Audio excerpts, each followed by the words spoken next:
Alors revenons sur ce chapitre 3.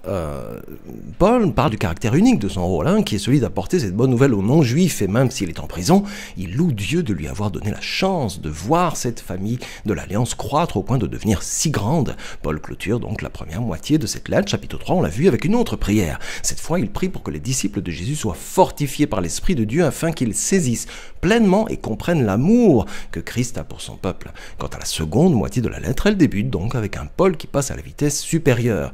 Il commence par inciter les lecteurs à mettre en parallèle l'histoire de l'Évangile avec celle de leur propre vie pour analyser la manière dont ils la mènent.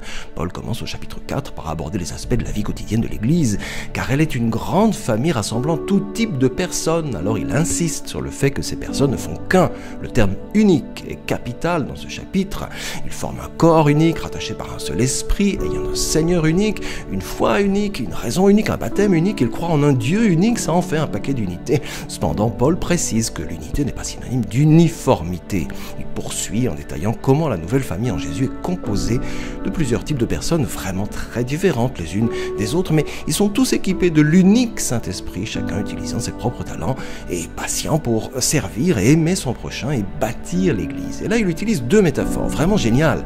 L'une est celle de l'édification de l'Église, comme un nouveau temple, et l'autre représente les disciples qui sont tous en train de constituer une nouvelle humanité dont Jésus est la tête.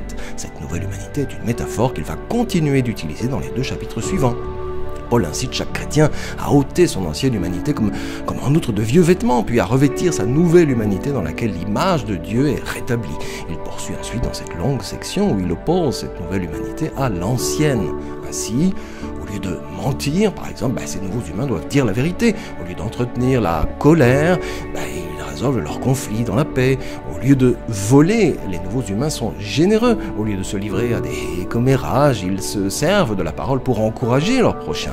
Au lieu de prendre leur revanche, les nouveaux humains pardonnent. Au lieu de céder à chaque pulsion sexuelle, les nouveaux humains entretiennent la maîtrise de soi et contrôlent leurs désirs charnels. Au lieu de se livrer, les nouveaux humains se laissent conduire par l'Esprit de Dieu. Puis, il va nommer 4 différentes manières par lesquelles cette influence se manifeste. Les deux premières sont liées au chant, chanter ensemble mais aussi chanter seul. C'est assez intéressant de voir que le chant ou la musique sont les premières choses qui viennent à l'esprit de Paul concernant les effets de l'esprit dans la vie du peuple de Jésus. Le troisième signe de l'influence de l'esprit est d'être reconnaissant pour tout, et le quatrième est que l'esprit amènera les disciples de Jésus à s'humilier devant les autres tout en les élevant et en les considérant comme étant plus importants qu'eux-mêmes.